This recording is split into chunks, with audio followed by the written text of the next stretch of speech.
Amém. A graça e a paz do Senhor, Deus abençoe a sua vida.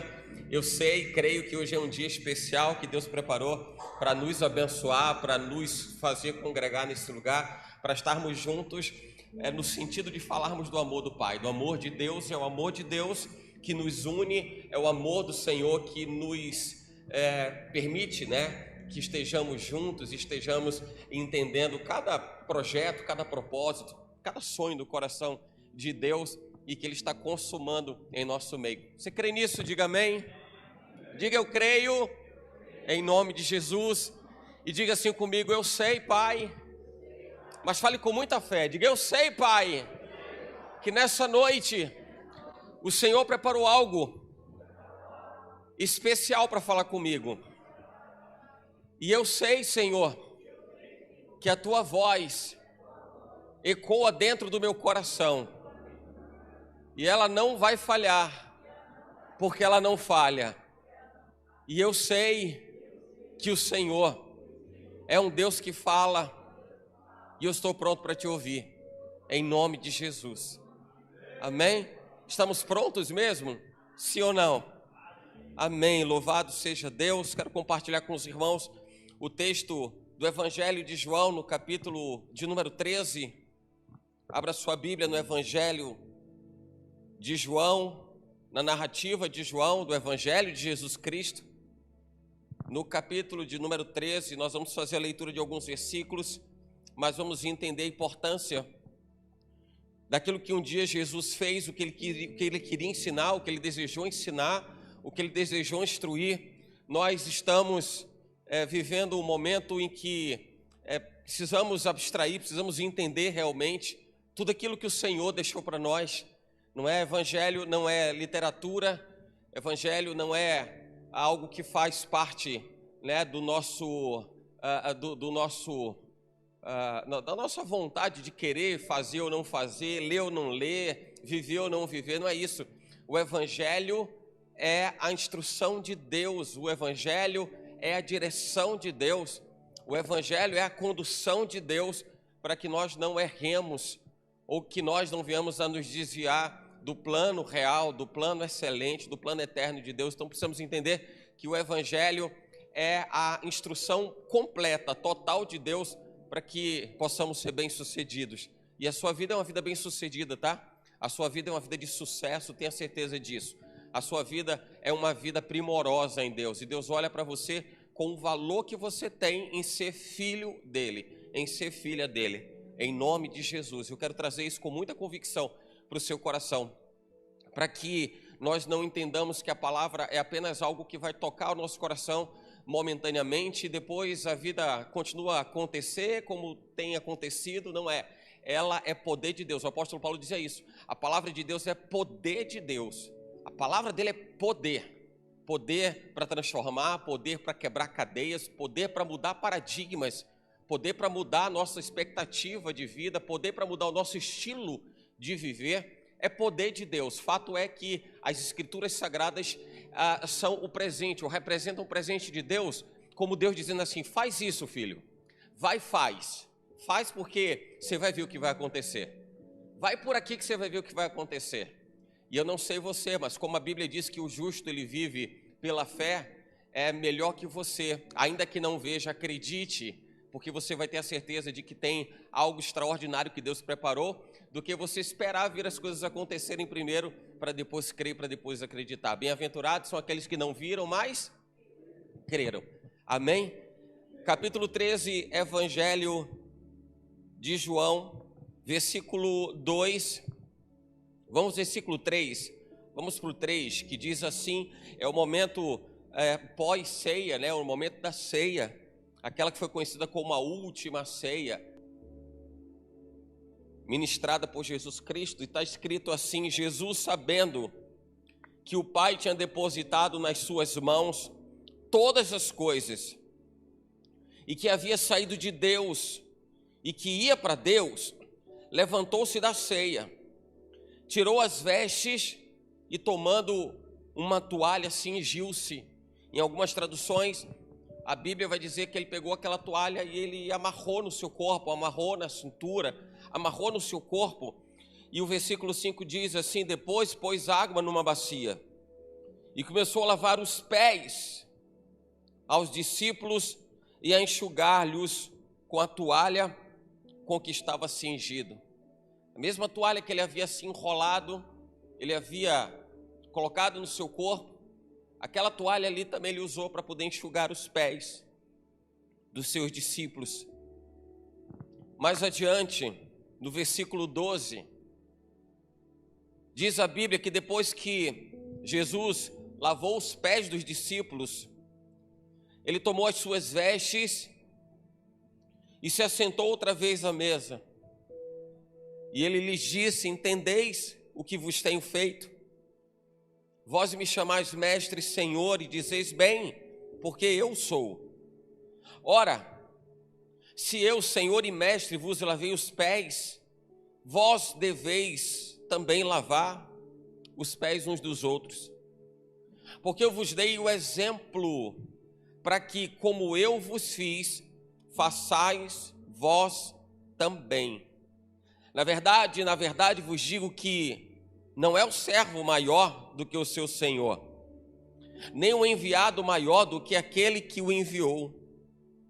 Se sabeis essas coisas, bem-aventurados sois se as fizerdes. Não falo de todos vós, eu bem sei os que tenho escolhido, mas para que se cumpra a escritura: o que come o pão comigo, levantou contra mim o seu calcanhar. Desde agora vos-lo digo antes que aconteça, para que quando acontecer, acrediteis que eu sou o Senhor. Na verdade vos digo que se alguém receber o que eu enviar, me recebe a mim. E quem recebe a mim, recebe aquele que me enviou. Bendito, Pai, seja o teu nome. Exaltado, Senhor, glorificado seja o teu nome, Pai. Deus que nos traz, Senhor, o pão vivo a ser ministrado nos nossos corações. Ó Deus, a palavra viva, a palavra, Pai, de renovo, de esperança, de poder, ó Deus, de majestade.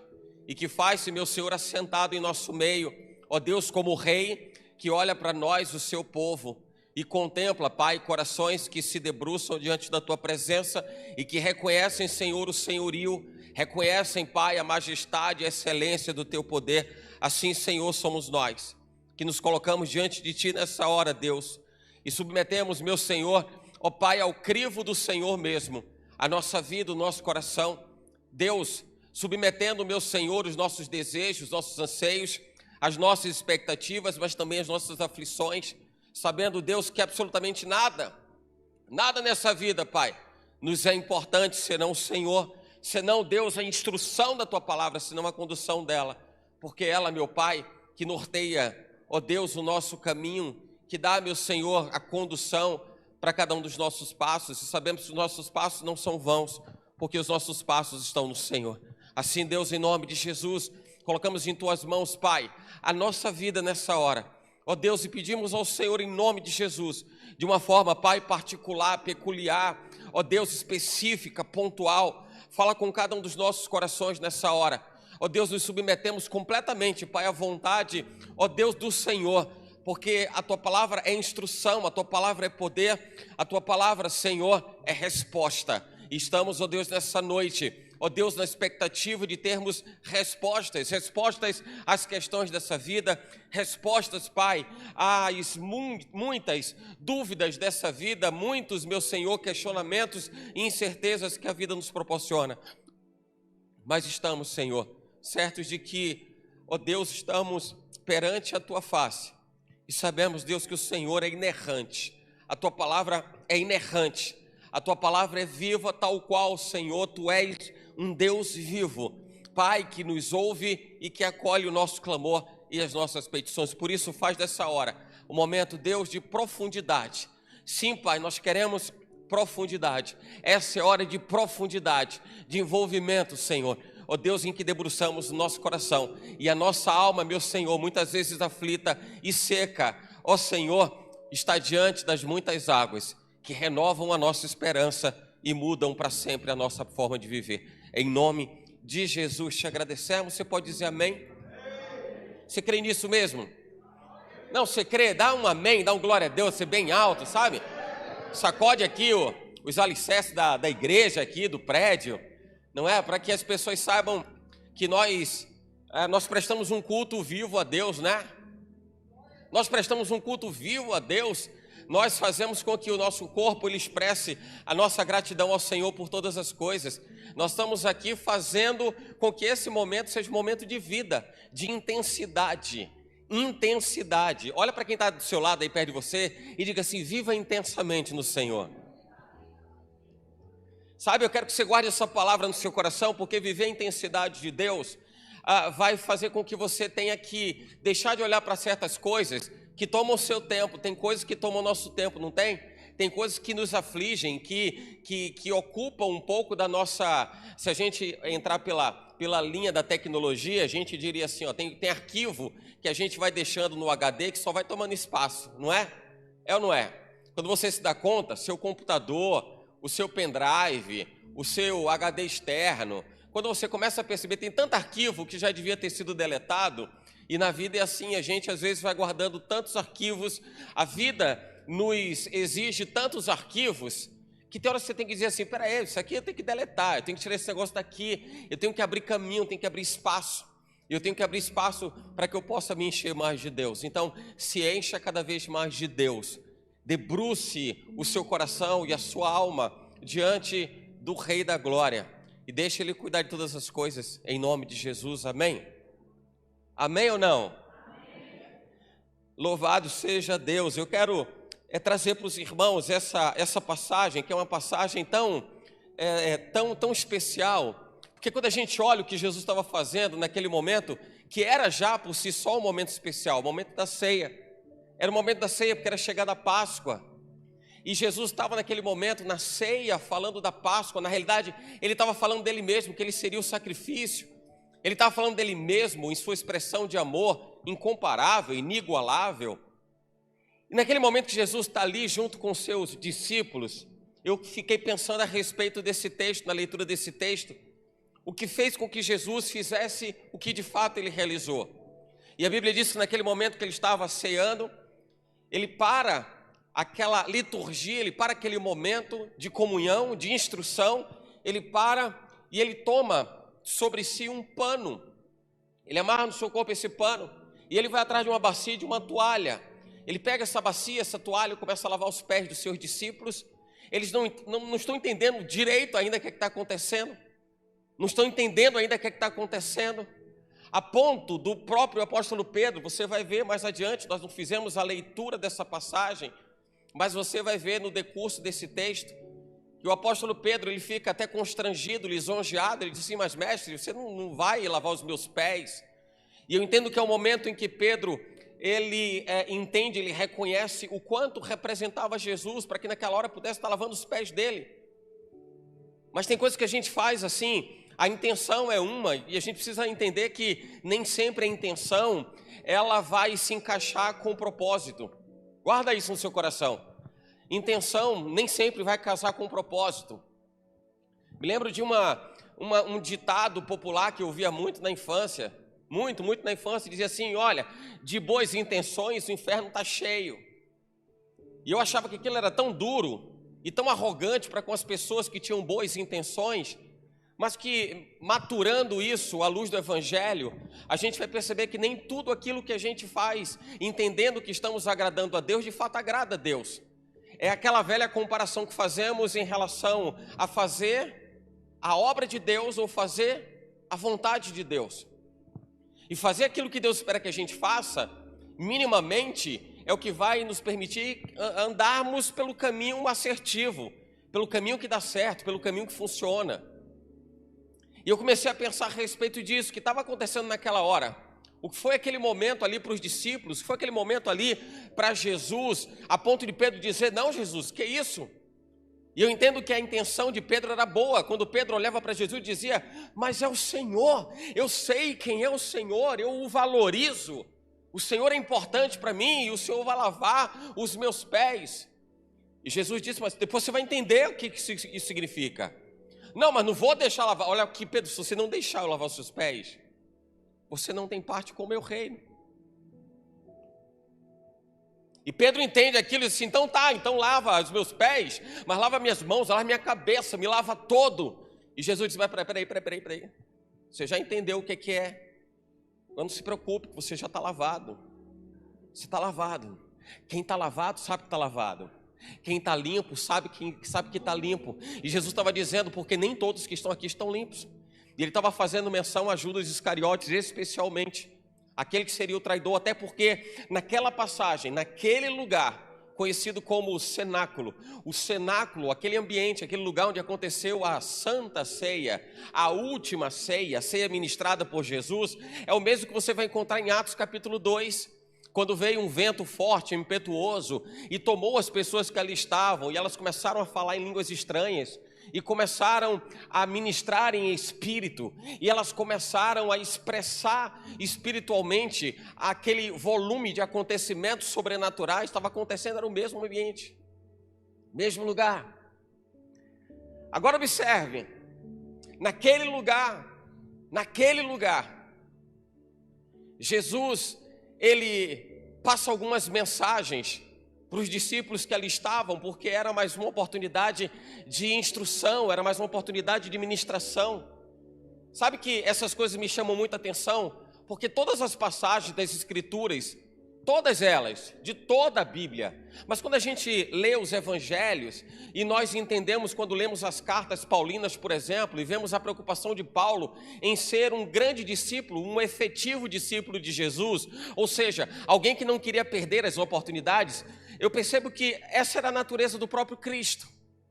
Jesus não queria perder as oportunidades de ensinar, de orientar, de instruir, e aquele momento era um momento de instrução, precedendo o momento derradeiro, um instante derradeiro da sua passagem nessa terra, da sua estada nessa terra, porque horas depois Jesus seria levado cativo, seria aprisionado, seria atingido em seu corpo e depois seria alçado na cruz,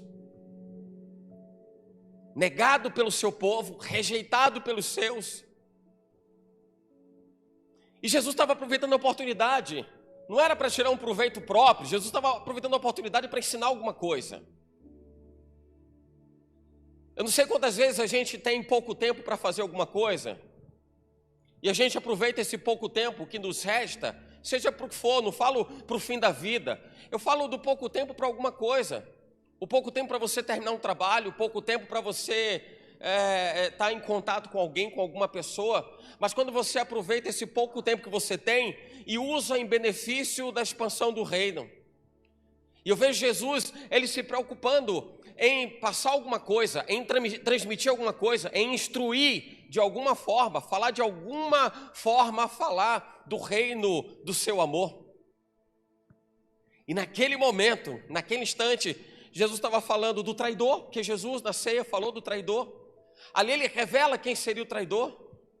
Jesus está falando ali de um novo mandamento, eu vos dou um novo mandamento, e através daquele ato, do lavar os pés dos seus discípulos, ele estaria trazendo um novo mandamento. Jesus está fazendo isso naquele instante. Aquele era um instante para Jesus ensinar sobre serviço, sobre servir ao outro, sobre servir ao próximo, sobre ajudar o outro. Não priorizar a vida individual, a vida particular. E Jesus escolhe um meio, um instrumento para poder ensinar tantas coisas naquele instante, que aparentemente poderia ser somente um episódio desconexo. Aconteceu, não aconteceu por acontecer, tinha uma razão de ser, tudo aquilo tinha uma razão de ser.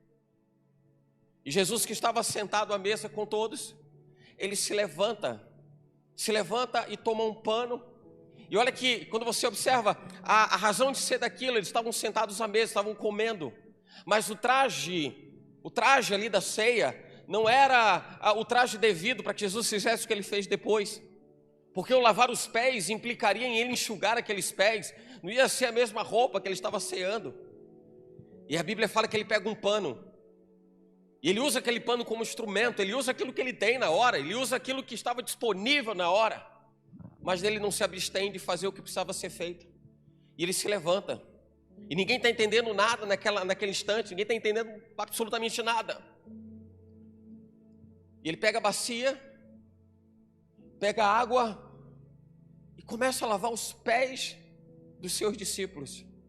Pés que a Bíblia trata de uma forma tão veemente, tão profunda, a respeito de expansão do reino de Deus. A gente sempre fala aqui na igreja, os pés falam de expansão do reino. Você vai se lembrar das armaduras espirituais, e a Bíblia diz, calçados os pés na preparação do Evangelho da Paz. Os pés falam de expansão do reino, é o que você usa para sair por aí falando de Jesus. É o que você usa para sair transitando, para ganhar caminho, ganhar espaço, ganhar território, para falar do reino de Deus. Os pés falam de autoridade, falam de afirmação. Imagina se você consegue fundir essas duas coisas, fazer a junção dessas duas coisas, a afirmação e a pregação do Evangelho. Por isso que a gente vê em Paulo a natureza de um evangelista por excelência, que ganhou espaço, ganhou território pregando o Evangelho, fazendo com que os seus pés estabelecessem a afirmação necessária para que a palavra de Deus expandida, compartilhada, também se estabelecesse e se instalasse onde quer que ele estivesse, nas regiões da Ásia por onde ele andou. Os pés falam de algo especial. Jesus não escolheu os pés por acaso, mas Jesus escolheu os pés por algo especial que aquilo representava. Era o momento dele dizer, se aproxima o tempo de eu ir para a cruz. Mas do que vai valer tudo isso, se você não entender o seu papel, se você não entender onde você está encaixado no plano de Deus, e você se enxergar como alguém que vai precisar afirmar o Evangelho e vai precisar semear o reino de Deus pela sua vida dentro, ou a sua vida fora, como você queira. Do que vai valer isso? E aí Jesus, ele se apropria daquele instante, pega uma bacia, pega o pano que ele tinha se cingido, que ele tinha vestido, que ele colocou em seu corpo, amarrado em seu corpo, e ele começa a lavar os pés dos seus discípulos. Ele começa a lavar os pés dos seus discípulos. Imagina você, se você estivesse vivendo aquele instante, rigorosamente aquele instante, vendo o próprio Jesus lavar os seus pés.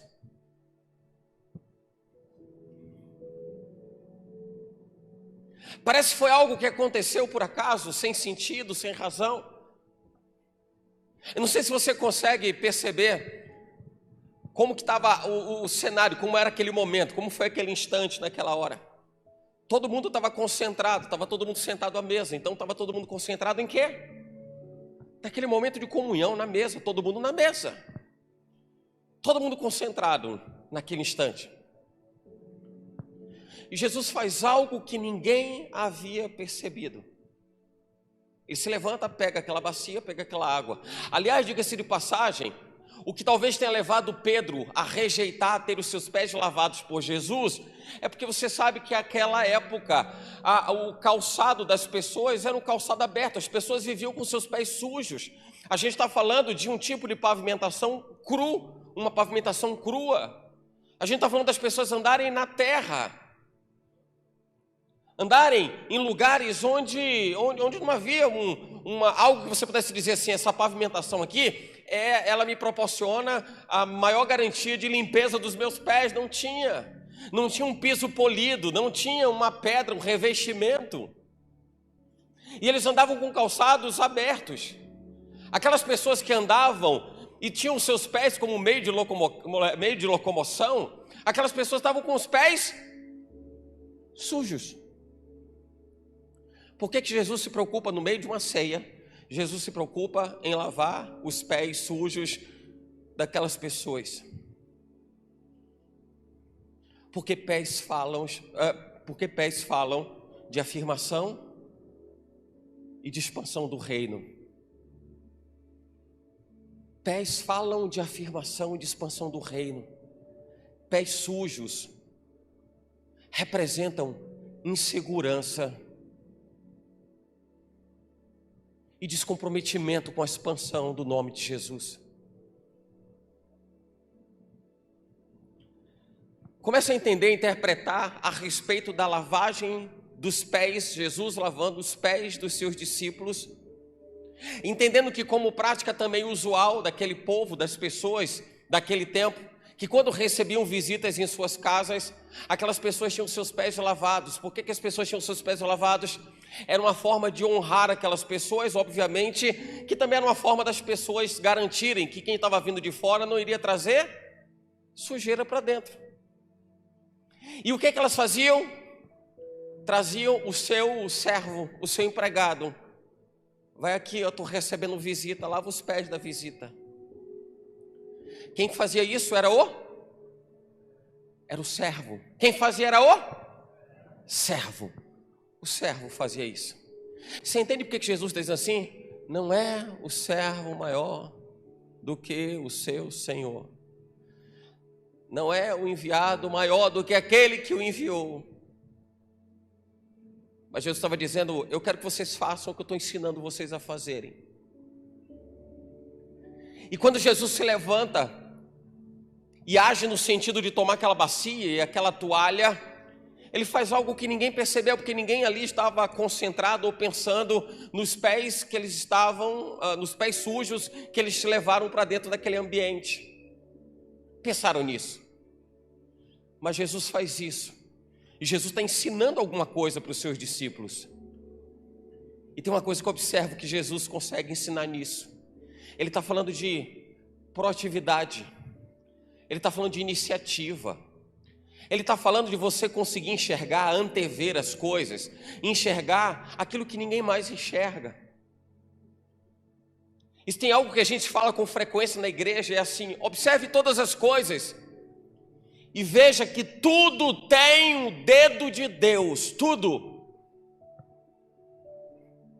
Como a gente muitas vezes é displicente, porque a gente quer continuar vivendo da mesma forma, como se a gente não tivesse conhecido a revelação da palavra, como se a gente não tivesse da parte de Deus a condição de ver, de enxergar as coisas que estão encobertas para o mundo, mas estão reveladas para nós.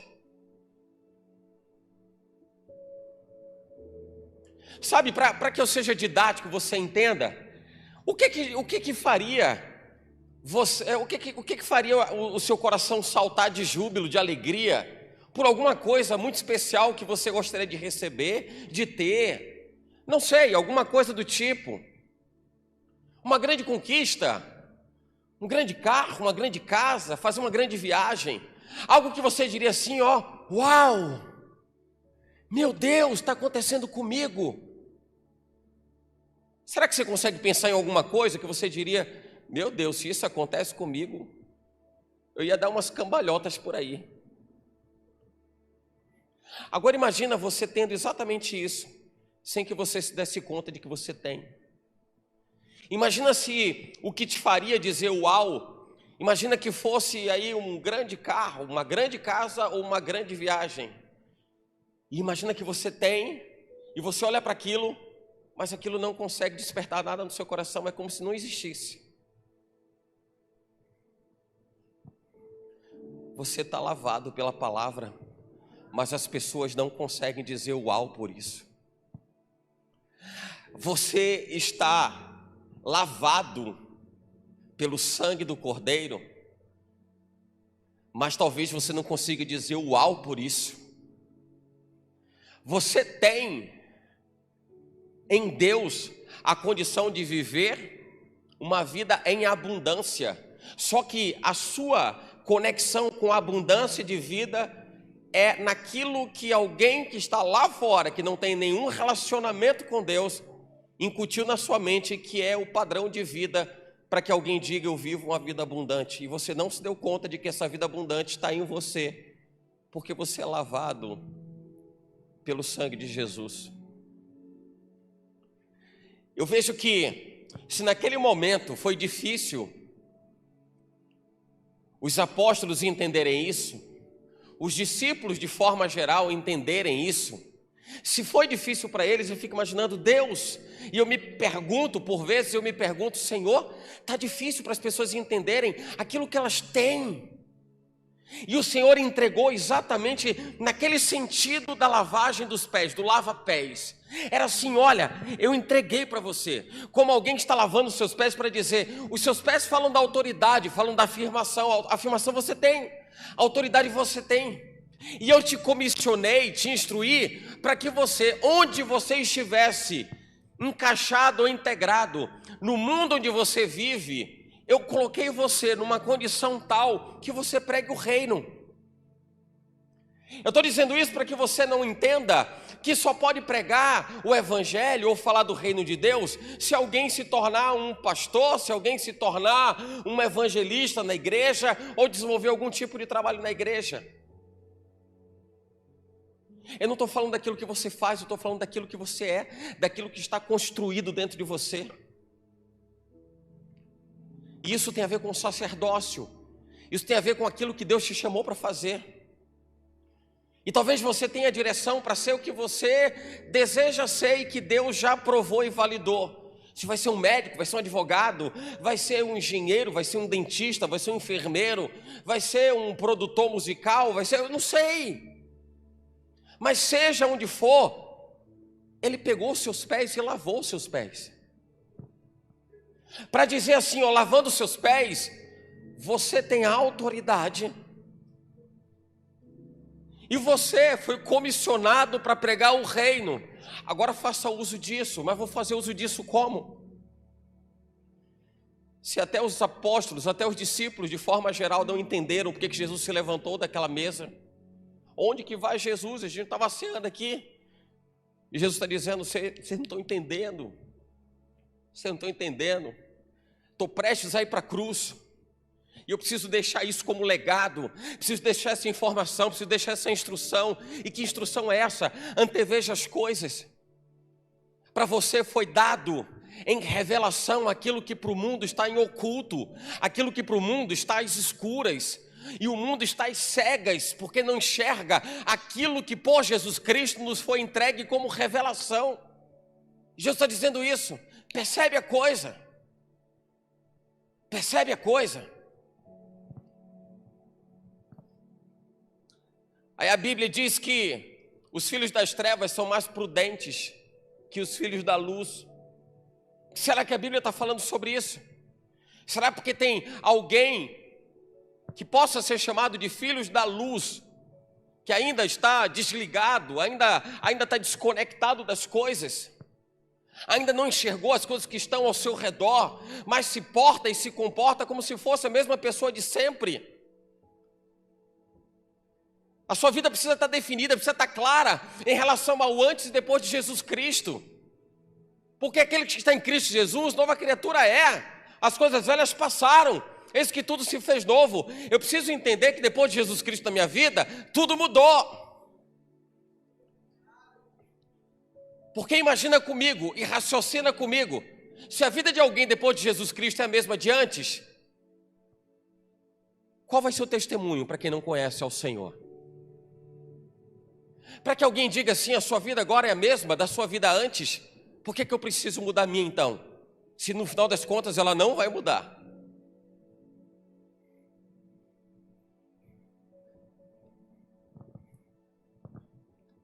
O texto de João 13, no versículo 2 que diz, quando a ceia acabou, versículo 2, acabada a ceia, tendo já o diabo posto no coração de Judas, Iscariotes, filho de Simão, que o traísse, Jesus, sabendo que o Pai tinha depositado nas suas mãos todas as coisas, o texto está dizendo que Jesus entendia quem ele era, mesmo sabendo que havia alguém que não tinha entendido o que era ser lavado pela palavra, mesmo sabendo que tinha alguém que não tinha entendido qual era a razão de ser da sua existência, da sua vida, propósitos, de viver o plano de Deus, de se afirmar, de expandir o reino. Mas Jesus entendia quem ele era. E Jesus, sabendo que o Pai lhe tinha depositado em suas mãos todas as coisas, e que tudo isso tinha vindo de Deus e voltaria para Deus, ele tira as suas vestes e ele pega uma toalha. Quando ele tira as suas vestes e pega aquela toalha, aquela bacia, ele está dizendo: faz acontecer, faz, filho. Toma uma atitude. Toma uma atitude. Descruza os braços. É claro que, passando por esse entendimento, eu não perderia a oportunidade de dizer assim: irmão, irmã, se liga nas coisas que acontecem na igreja. Tudo que acontece na igreja é para te conectar ao Pai. Não, mas de repente alguém acha que o bazar é algo que vai te extrair força física, e você está demasiadamente cansado, desgastado, não vai dar o resto das forças que você tem para um bazar. E às vezes as pessoas entendem dessa forma, não entendem o quão espiritual é o bazar que é feito na igreja, ou as demais atividades realizadas na igreja, porque tudo é feito para te conectar ao Pai. Mas essa é a mesma instrução que Jesus está passando para aquela que seria a sua igreja. E olha que Jesus, quando ele diz assim: não saiam de Jerusalém até que vocês sejam revestidos de poder. E não é coincidência que é exatamente naquele contexto do cenáculo dali de Atos capítulo 2, do vento impetuoso, do dia de Pentecostes, o povo se enche do Espírito, se fortalece no Senhor para que pudessem começar a sua missão, mas tudo isso embasado numa instrução que Jesus estava passando em sua jornada na terra. A instrução do Messias, do Criador, do Salvador. E o que Jesus está dizendo é: anteveja as coisas, seja proativo, tome iniciativa, faça as coisas acontecerem.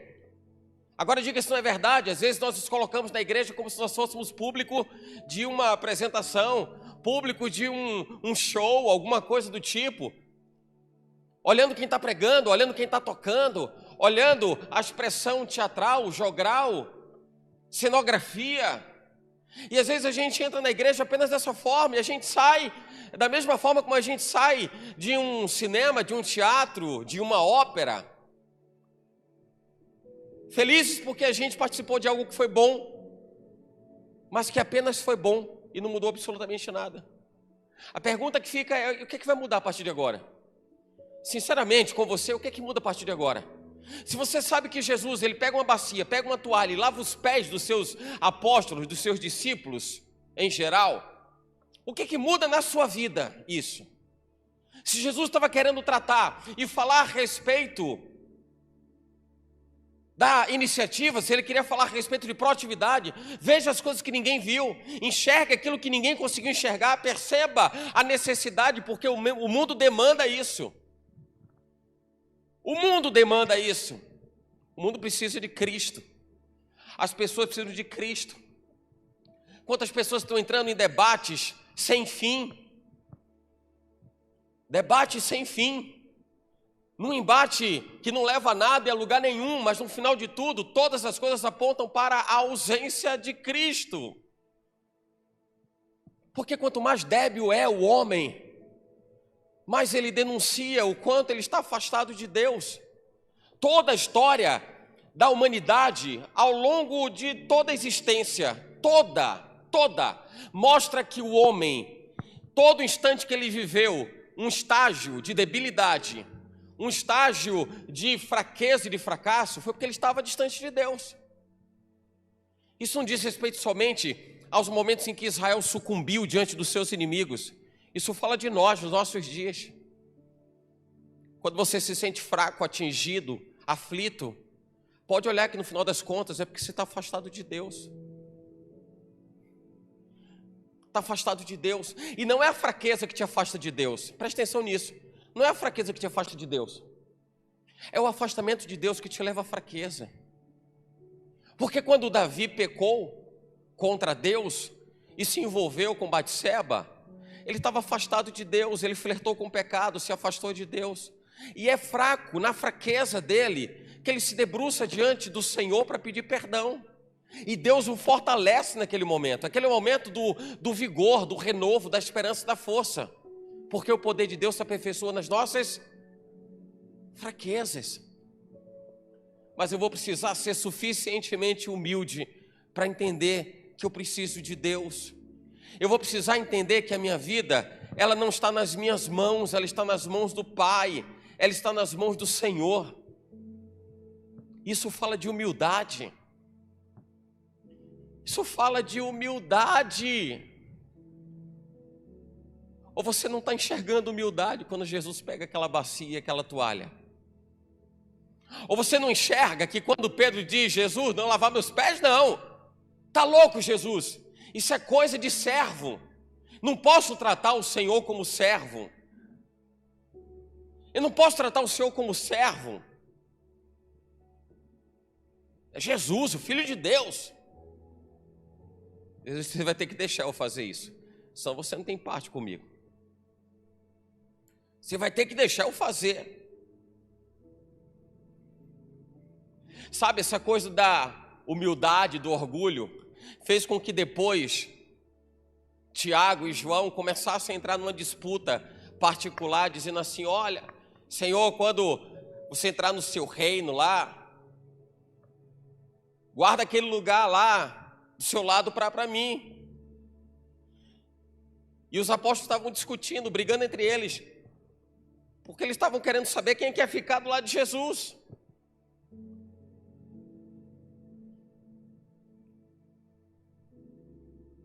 Jesus, guarda para mim esse lugar, guarda para mim esse lugar é meu, esse lugar é meu, esse lugar é meu. Sabe que tem coisas que as pessoas ficam investindo tempo, esquecem de fazer o que tem que ser feito e aplicam tempo naquilo que só vai lhe tomar, espaço, vai lhe tomar lugar no coração, e não faz sentido. Jesus ensinou uma coisa importante, ele disse assim, aquele que quer ser o maior, seja o menor. Seja o que governa, como aquele que serve. O maior no reino do meu Pai é o menor dentre eles. Jesus está falando de humildade.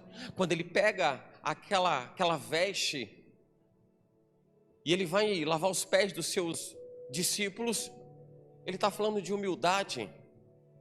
E quando ele fala de humildade, ele está falando de serviço, porque aquele é o momento em que Jesus está embasando a sua instrução. Ele fala de amor, ele fala de serviço, ele fala de dedicação às coisas do reino, mas especialmente aquele era um momento de serviço, de servir ao outro. Se a gente não entende a importância de servir ao próximo, é porque a gente nunca entendeu o que era o Evangelho de Jesus, porque o Evangelho precisa apontar para o servir ao outro, tem a ver com o outro, diz respeito ao outro, tem muito mais a ver com o outro do que com você mesmo, muito mais a ver com o outro do que você mesmo. E o que Jesus está ensinando e está instruindo os seus discípulos ali seja humilde, ajude, assista, dê assistência, suporte. O apóstolo Paulo, entendendo isso, ele diz assim, amai-vos uns aos outros entranhavelmente. O que é entranhável? Entranhável é aquilo que fixa em você. Fixa em você. Aí você pega um perfume, usa um perfume, quer se livrar dele, não consegue. Por quê? Porque aquele odor entranhou em você. Entrou nos seus poros, aquilo faz parte, não dá para você arrancar esse negócio. Talvez nem depois do banho, mas não grudou, entranhou. Jesus está dizendo, assim seja o seu amor para com o seu irmão. Assim seja o seu amor para com o seu irmão. Lavar os pés era dizer, seja humilde. Desce desse palanque, dos palanques que a gente cria, desce das plataformas que nós criamos e que a gente quer fazer prevalecer a nossa vontade. Sabe, coisa difícil muitas vezes é lidar com o orgulho do homem. E o Senhor está dizendo, desce daquela plataforma, desce desse palanque. Desce desse palanque. Qual é o palanque, irmão, que você tem que descer hoje? Qual é? Você está se achando mais importante do que o irmão? está achando que você é mais importante do que o seu marido em casa? Você é mais importante que sua esposa, que seus filhos? Você é o centro das atenções do seu ambiente familiar, de amigos, de escola, de faculdade. Você é o centro das atenções, é isso? Se as coisas não acontecem como você quer, você roda a baiana, por acaso?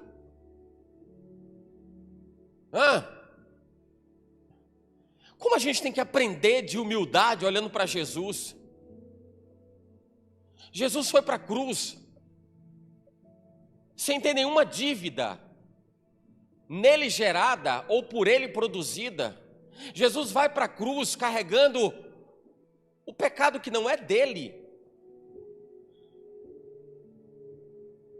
Jesus vai pagar uma dívida que não é dele, para que alguém se sinta mais importante, para que alguém se sinta mais especial que o outro, para que alguém ache que a sua vida é mais expressiva ou mais valiosa do que a vida do outro. Esse foi um pilar que Jesus deixou para a igreja. Não queira ser mais importante que seu irmão. Alimente a expectativa de andar com ele. Não queira ser mais importante que seu irmão. Não queira correr na frente do seu irmão. Queira correr com o seu irmão. Não queira viver a sua vida. Não, chame o irmão e viva com ele uma vida. E quanto a gente tem que aprender disso, hein, gente? Quanto a gente tem que aprender disso? Porque tudo é muito corrido, porque tudo é muito agitado, porque a gente não tem tempo para nada, porque o tempo urge, porque o relógio já mostra que passou da hora. E a gente começa a viver escravizado pelas coisas que nos impõem que seja.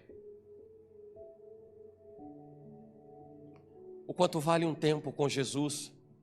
O quanto vale investir 1 minuto, 5 minutos, 10 minutos, além do tempo habitual, sem que a gente se preocupe com o que vai fazer, o que comeremos, o que beberemos, com o que nos vestiremos? De certo, vosso Pai Celestial, sabeis que vós precisais de todas essas coisas, mas buscai em primeiro lugar o reino de Deus, a sua justiça, e todas as demais coisas vos serão acrescentadas. É porque a gente nunca colocou os olhos naquilo que de fato era importante. A gente sempre colocou os olhos naquilo que era urgente. E Jesus está falando para a igreja: seja humilde, e seja obediente, porque no final de tudo Jesus está dizendo: eu estou fazendo isso para que vocês façam igual. Eu estou fazendo isso para que vocês façam igual.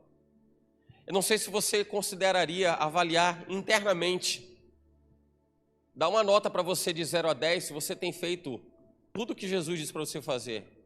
Tudo. Olha para tudo o que o Senhor ele fala nos evangelhos, ele diz assim: faça assim. Você tem feito? Porque se você tem feito tudo que ele lhe diz para você fazer, tudo que ele tem dito para você fazer, você pode dizer assim: poxa, eu sou um aluno nota 10, um discípulo de fato. Mas quantas coisas a gente passa, a gente acha lindo no texto, a gente dá glória a Deus, aleluia, mas fica no glória a Deus e aleluia, porque a gente passa por cima e não faz. Mas Jesus diz: vós sereis meus discípulos se vocês fizerem o que eu vos... Mas peraí, que negócio é esse? Você vai ser meu discípulo se você fizer o que eu estou mandando. Você não faz e quer se achar o rei da cocada preta? Como assim?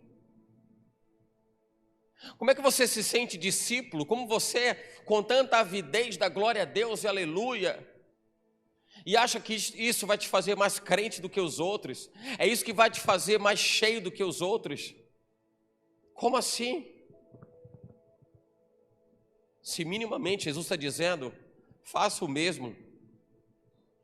Lave os pés do seu irmão. Lava os pés do seu irmão. Para alguém dizer: nesse pé, naquele pé, ainda mais se o pé do irmão for um pé generoso. Como se Jesus naquela hora tivesse sido seletivo no pé, né? Esse pé vai, esse pé não vai, esse pé não. De repente algum pé mais calejado, né? Parecendo couro de jabuti. Outro com uma frieira. Esse aqui não, esse aqui não. Jesus estava ensinando a igreja. Jesus ensinando a igreja. E a gente continua sendo ensinado na igreja. A gente continua sendo instruído nas escrituras, mas muitas vezes somente ouvindo, sem entender nada. É ou não é assim? Fica de pé no seu lugar.